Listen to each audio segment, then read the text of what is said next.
Hello, my name is Zhangu. Today I'm going to focus on Shona Proverbs. What are Shona Proverbs? Before I do that, I just want to explain that in Zimbabwe there are 16 official languages, and Shona is one of the main languages. So this is where Shona Proverbs come from. So I'm just going to give you a definition of Shona Proverbs by Onifade Abayomi. According to him, a proverb is a brief, simple, popular saying that gives advice with an element of truth based on practical experience. It expresses the thoughts, wisdom, moral codes, and cultural heritage of a people or culture. Also, it carries a message behind it. Proverbs are popular because we often use them in spoken language and in folk literature. The word proverb is from the Latin word proverbium, a saying supporting a point.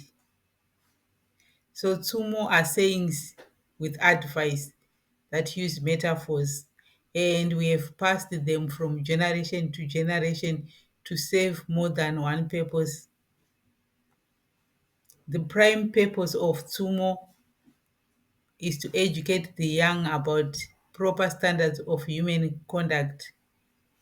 And also, their other purpose is to preserve humanity and prevent chaos or mashura, or in other words, they are there to prevent people from breaking taboos. Proverbs are a treasure. To most African countries, proverbs are a treasure.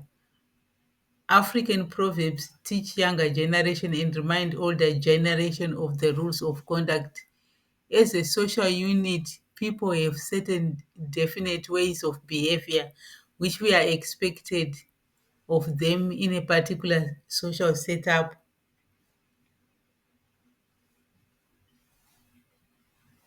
So two more Oshona proverbs contain the distilled wit and wisdom of past generations, and also verbalizes customary law and rules of conduct in life. A Shona man can quote an appropriate proverb to defend his action, or a Shona woman can quote an appropriate proverb to defend their action or point of view. It is similar to a Christian who would quote a verse from the Bible. I wonder what Shona language would be like if we were to get rid of Shona proverbs. They do enrich our Shona language by making it vibrant. They have an important role in our communication and in education in almost all traditional African cultures. The reason why I have created these videos on Shona Proverbs is that I get a lot of questions from younger generation to help them with their Shona homework, especially on proverbs. So I have compiled a list to help out. I'm going to share the link where you can get this compiled list. Thank you for listening. Bye.